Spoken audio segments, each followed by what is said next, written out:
And now it's time for Talking Trade with Sandi Siegel and Ken Wasylik, sponsored by the Wisconsin Center for Manufacturing and Productivity, the Dairy Farmers of Wisconsin, Carroll University, and Michael Best Strategies. Welcome to another session of Talking Trade. I'm Ken Wasylik, Managing Director of EM Wasylik and Associates, an international business development company. And I'm Sandi Siegel, President of ME Day. Well, today we're going to do something a little different, and it's going to be a special program.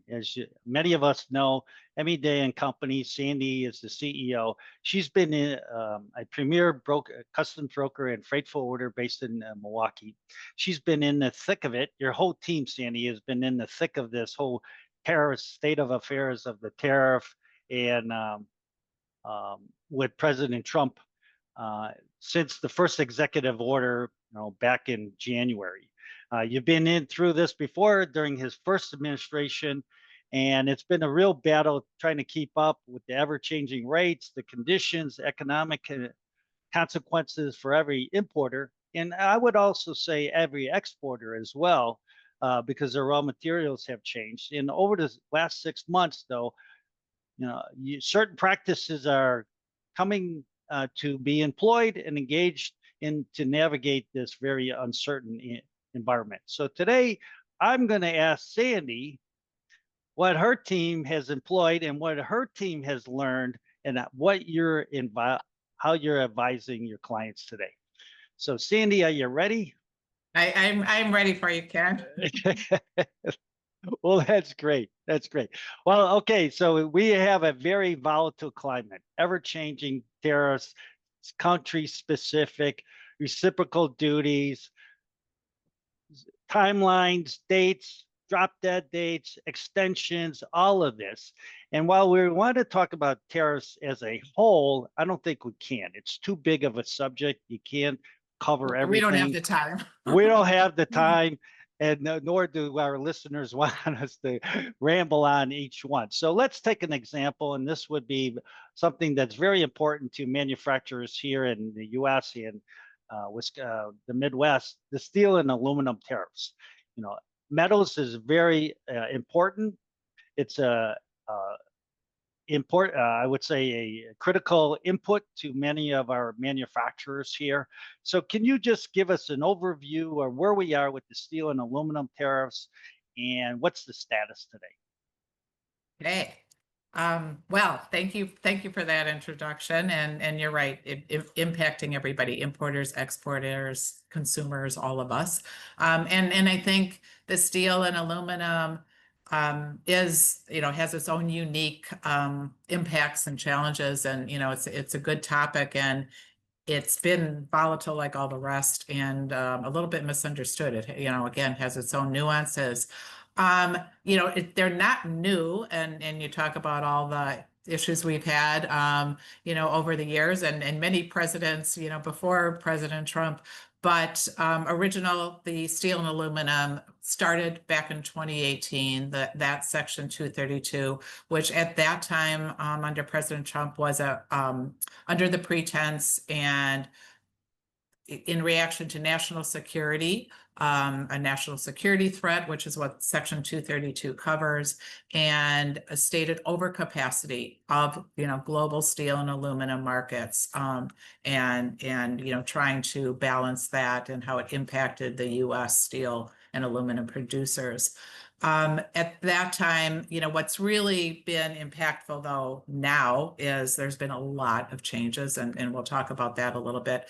But where we've landed today, we have 50% duties, pretty significant number on steel and aluminum, raw material, and a really large list of downstream derivative products, things that contain steel or aluminum, and that is impacting people that weren't impacted in the past, that were perhaps importers of raw material and so forth. A few carve-outs there on that 50%. The UK negotiated a deal. They're at 25%. If there's US content in that steel and aluminum, that is exempt from that. And then Russia has a much higher, more significant rate of 200%. The important things to understand, and again, impacting people that are not typically in the steel, aluminum arena, and, in the metals industry, but it's on a very long list of tariff numbers, desks with steel legs, machines that contain steel and aluminum, all sorts of products that you would not otherwise, have to think about. The 50% duty is on the steel or aluminum product or content itself. So the value, that steel leg on a desk or a table, if the importer can break down the value, they're paying that 50% just on that steel or aluminum content. Big if there. It's changed the information importers need, it's changed, documentation and so forth. So it does relieve the importer of paying that country-specific reciprocal duties that we're all talking about, on, again, any value where they pay the steel and aluminum. But that big burden on being able to get that value breakdown, being able to substantiate it in a way that satisfies customs, and in all of that, in customs doing, their due diligence and validating all this information, importers have to report a lot of extra information on all that material. So we've always, in the raw material world, if you brought in pipes, bars, so forth, plates, steel and aluminum, you had to report the country of melt and pour for steel and the country of cast and smelt for aluminum.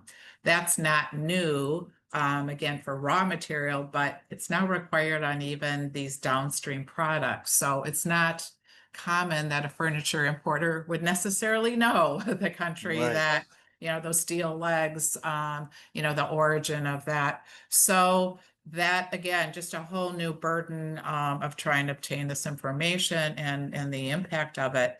And one really significant change is that for aluminum, up until very recently, you could report unknown if you couldn't obtain it, and there was sort of a grace period. Now for aluminum, if you cannot obtain the actual country of cast and smelt, customs says you report unknown and you're charged the 200% duties, which is the country rate for Russia. So that's a pretty significant impact, obviously, on being able to obtain that information. So it seems like where the impact is on the importer on many of this, the impact is substantial on the exporter as well, because they're the ones that are reporting the percent that is smelted and that's percentage Sure. that's manufactured, or I should say, fabricated, I should say, Okay. right?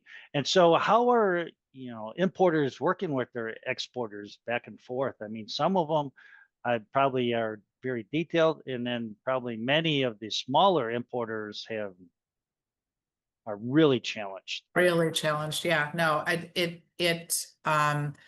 yes, obviously, like everything else in this industry, volume speaks a lot, and, significant importers have a little bit more clout, I'll just say.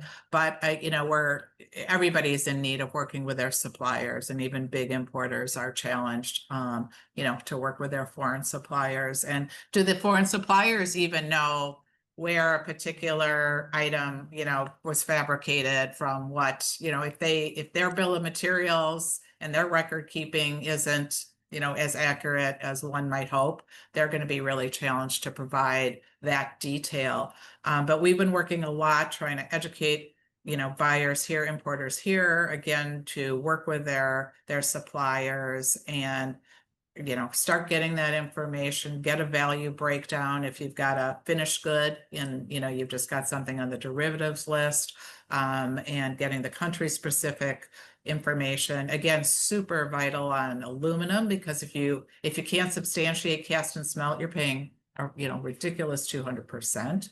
Right. And then even just getting that value breakdown is a really important and significant, because if you can break down the value, again, my steel leg example on a desk, you're just paying that 50% on the steel leg. If you can't break down the value of that leg relevant to the whole desk, you're going to pay the 50% on the value of the whole desk. So again, really, prudent and on the importer to try to get that information and work with their suppliers and make sure they, have the backup to get that.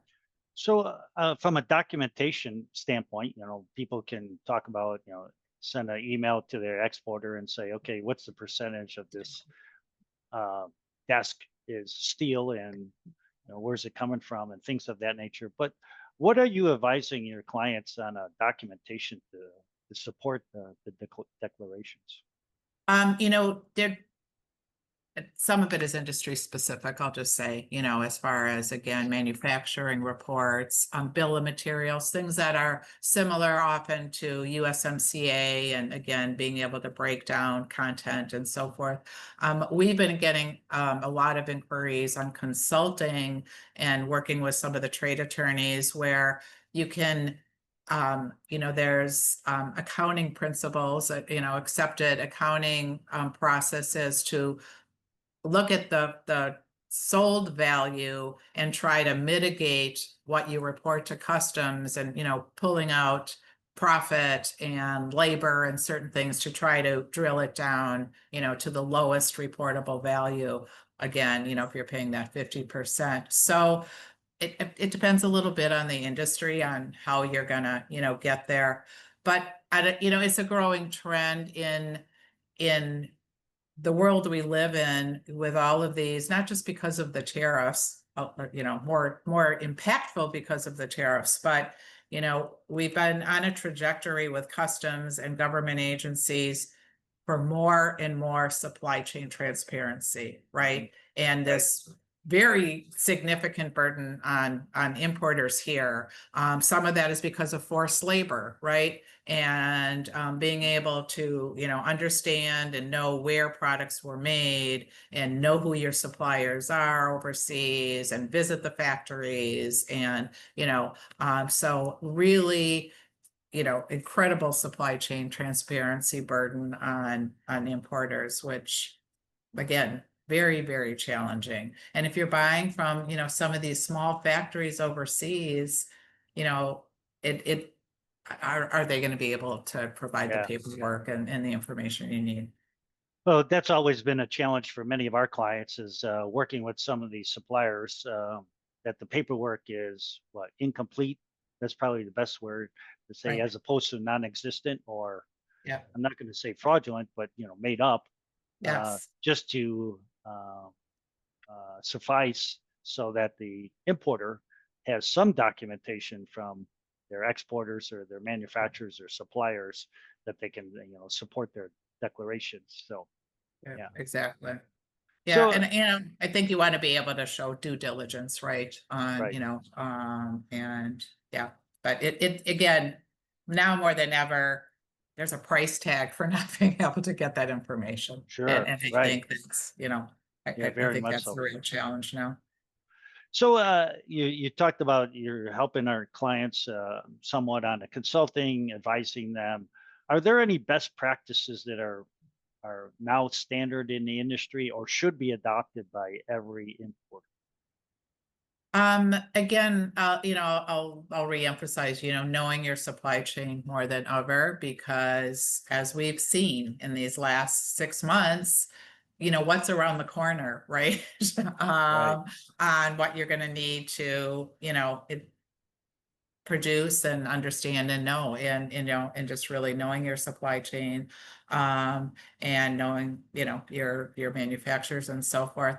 I mean, even, the rapid change that, has rolled out on these steel and aluminum duties, it happened quickly, as we saw, so the original 2018 changes have, since March of this year, have just been coming quickly. We keep adding more and more items on that downstream derivatives list, right? And the most recent expansion was on household products. That got a lot of people's attention, right? The washing machines and, household goods and so forth. So, so I think people need to understand, and I tell our customers often, just because you're not on the list today, don't assume you won't, be impacted. And and that goes for all, industries and products.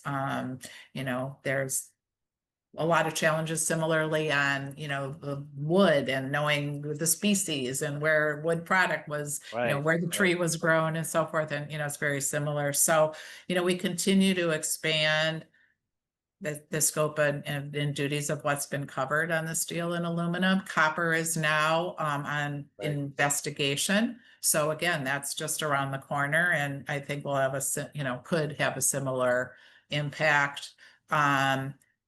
We continue to, negotiate with countries. So, in 2018, even when we had the duties in place, we had some preferred, duties negotiated with some of our big trade partners in Europe and elsewhere, and all those have been revoked. And other than UK, who's gotten a carve out for the less than the 50%, it's pretty much across the board. Product exclusions that were previously granted in 2018 for certain, manufacturers and people here in the States could apply for, again, exclusions to those duties. Those are all, no renewals are being considered, and as they expire and sunset this year, that's the end of those. So there's really not any little door open there, for comebacks. So it's very hard to have supply chain resiliency in today's environment. I'm sure, you're challenged with giving advice in the same way, because we don't know what's around the corner. And well, we know that businesses like certainty so that they can plan and manage. And in times of uncertainty, then the question is how do you act, right? And so it kind of leads to my next question is, how would a company keep up? I mean, with all the changes? I know you have a whole staff that look at these changes. You give daily or weekly bulletins every time there's a major. But if I'm a major importer or even a modest importer, how can I keep up with everything? Is there some AI tool that I can use? I think we're all challenged with that, but yes, and thank you for the shout out. Follow our newsletter, follow our blast, follow several, as we do. It's coming at such a rapid pace. I think importers need to look at, have a baseline of where they are. As we're working with clients, I've been surprised at how many haven't really looked at the impact it's had, run that list against your own product data, and understand the impact.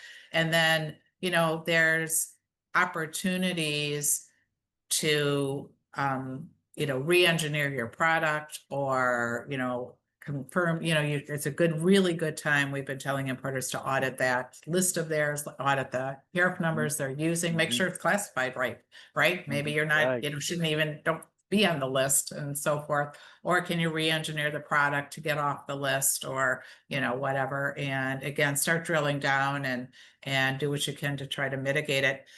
Staying up to date, it really is a commitment, and it's a partnership with us and our clients on staying current. We're trying to send out customer specific information, but again, it's so rapid, and check back and check often, is really the messaging.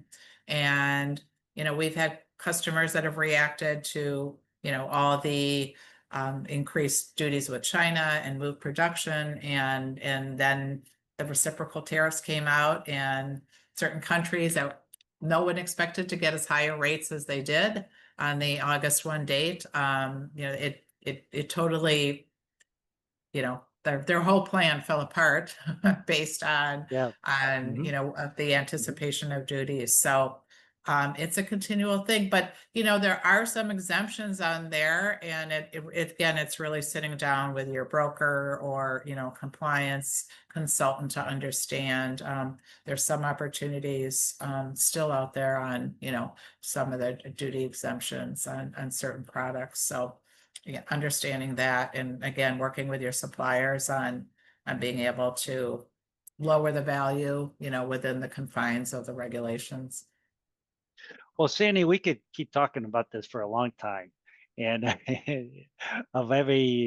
and we just took one example here as the Section 232 aluminum and steel duties, and we haven't touched base with some of these other ones as well from some of these others, but I'm going to add, we're going to close here because we're running out of time. That's right. So what's your last words of advice to any importer, U.S. importer, exporter, supply chain supplier? What's your last words of advice? Just really, try to understand as much as you can so that you can have in a conversation, because it is a collaborative effort with your broker, your consultant, and so forth, and read everything and anything you can and to just try and stay informed, truly. Great. Well, thank you, Sandy. And thank you, Ken. This has been real entertaining and really informative, very informative, and I'm glad we kind of switched the formats here. And so this is so I'm Ken Wasylik, Managing Director of EM Wasylik & Associates. Sandy, thank you again for this section here. And this is another section of Talking Trade. We'll see you next time. You've been listening to Talking Trade with Sandi Siegel and Ken Wasylik, sponsored by the Wisconsin Center for Manufacturing and Productivity, Dairy Farmers of Wisconsin, Carroll University, and Michael Best Strategies.